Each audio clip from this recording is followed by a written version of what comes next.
Hi guys, today's video is about how to calculate leap year.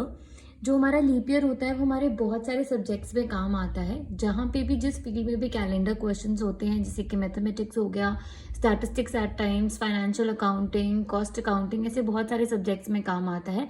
तो हमें ये पहले पता होना चाहिए कि लीप ईयर होता क्या है, तब हम समझ पाएंगे कि हम उसको जो कैलकुलेट कर रहे हैं वो क्यों कर रहे हैं और कैसे कर रहे हैं. So for that let start with the basic concept. मैं बहुत ज़्यादा साइंस में नहीं घुसूंगी, आपको बेसिक बात बताऊंगी.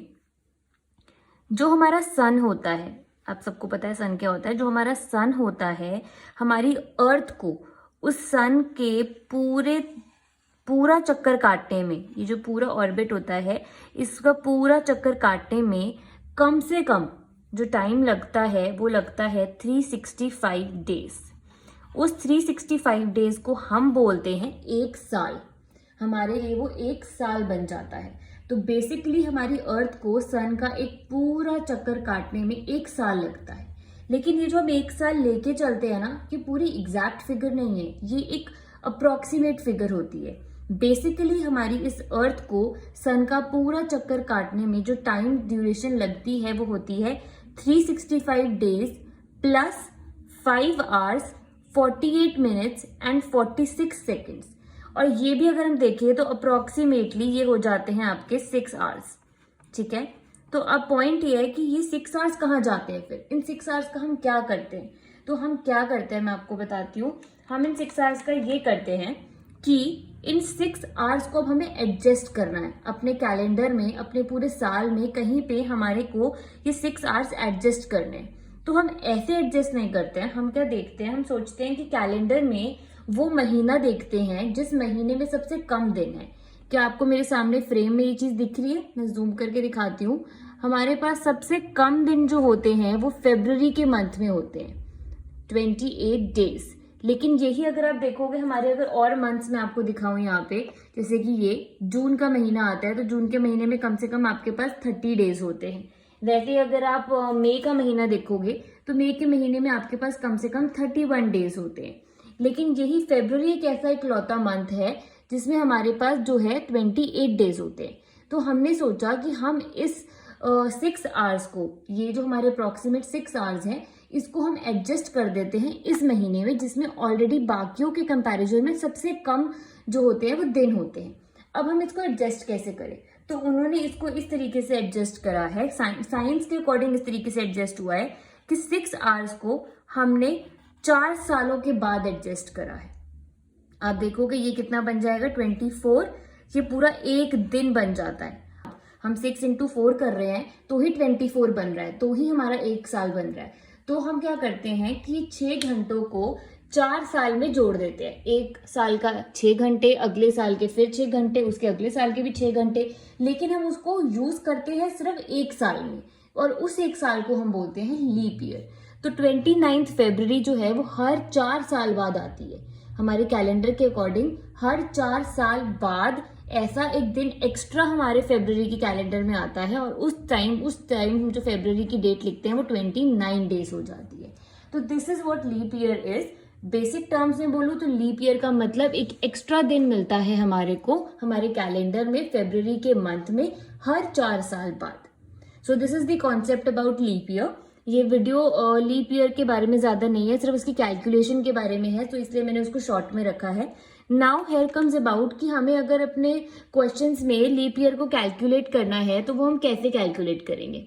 अगर हमें कैलकुलेट करना है, फॉर एग्जाम्पल आप देख के चलो कि अगर मैं लेती हूँ 2020, हमारा जो साल 2020 था, अगर मैं वो लेके चलती हूँ, लीप ईयर मैंने आपको बताया हर 4 साल बाद आता है, इसीलिए हम जो हमारा ईयर होगा उसको 4 से डिवाइड करेंगे, डिवाइडेड बाय 4. आप देखोगे स्क्रीन पे आंसर है 505. जब भी जो साल हम कैलकुलेट कर रहे हैं, जिस साल का हम चेक कर रहे हैं कि क्या ये साल लीप ईयर है या नहीं है, वो साल 4 से डिवाइड हो जाता है कंप्लीटली, उस साल को हम लीप ईयर मानते हैं. लेकिन जैसे कि मैं यहाँ लेती हूँ 2017, अगर मुझे चेक करना है कि क्या 2017 लीप ईयर है या नहीं है, उसके लिए मैं फिर से उसको डिवाइड करूंगी 4 से, और आप स्क्रीन पे देखोगे यहाँ पे आएगा 504.25. मतलब ये डिवाइड नहीं हो पा रहा है आपके 4 से, इसलिए ये लीप ईयर नहीं होगा. तो अब आपको समझ में आ गया कि लीप ईयर को हमें अगर कैलकुलेट करना है तो कैसे करना होता है कि जो भी हमारा ईयर होगा वो ईयर को हम 4 से डिवाइड करके देखेंगे। अगर वो इजीली डिवाइड हो जाता है और पॉइंट्स में आंसर नहीं आएगा तो वो साल आपका जो है लीप ईयर का साल हो जाएगा। लेकिन अगर आपका आंसर जो है पॉइंट्स में आएगा तो वो वाला साल जो होगा आपका लीप ईयर नहीं होगा। And there is one more concept that is called century year. बेटे सेंचुरी ईयर क्या होता है, आपको अगर मैं एक छोटी सी एग्जांपल से बताऊं, आप क्रिकेट मैच में देखते होगे तो 1 सेंचुरी कितने रन्स के इक्वल होती है, दैट इज 100 रन्स। जब कोई भी क्रिकेटर 100 रन्स मार देता है तो हम बोलते हैं ना उसकी सेंचुरी कंप्लीट हो गई है। तो सेम वे जो हमारा सेंचुरी होती है वो 100 साल की होती है। एक सेंचुरी हमारी 100 साल की होती है। हम बोलते हैं 21st सेंचुरी में है, हम 19th सेंचुरी में थे, तो वो जो सेंचुरी होती है वो 100 ईयर्स की होती है। तो माई पॉइंट इज कि जैसे हम अभी ये चेक कर रहे थे कि अगर हमारा कोई भी ईयर होगा वो 4 से डिवाइड हो जाएगा तो वो लीप ईयर होगा। लेकिन जो सेंचुरी ईयर होगा ना वो आपने 4 से चेक नहीं करना है, वो आपने चेक करना है किससे करना है, आपने वो 400 से चेक करना है। अगर आपका सेंचुरी ईयर 400 से डिवाइड हो जाता है तो ही वो लीप ईयर माना जाएगा, वरना नहीं माना जाएगा। और अगर आपको ये नहीं पता कि सेंचुरी ईयर क्या होता है तो मैं आपको फटाफट बता देती हूँ। सॉरी, सेंचुरी ईयर आपको कैसे पता चलेगा, जो भी आपकी ईयर्स के पीछे 00 लगा होता है that is your century year. अब आप देखो 2000 से 100 साल और ऐड करो तो आपको पता चलेगा जो 2100 है वो सेंचुरी ईयर होगा, फिर जो 2200 है वो सेंचुरी ईयर होगा, फिर 2300 है वो सेंचुरी ईयर होगा।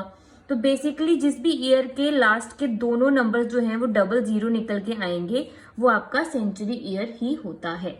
ठीक है, तो ये वाले जो आपके ईयर्स होंगे जिसके पीछे 2 00 होंगे, इनको बेसिकली आपने 4 से डिवाइड नहीं करना है, इनको आपने डिवाइड करना है 400 से। मैं यहाँ पे एक एग्जाम्पल देके दिखा देती हूँ।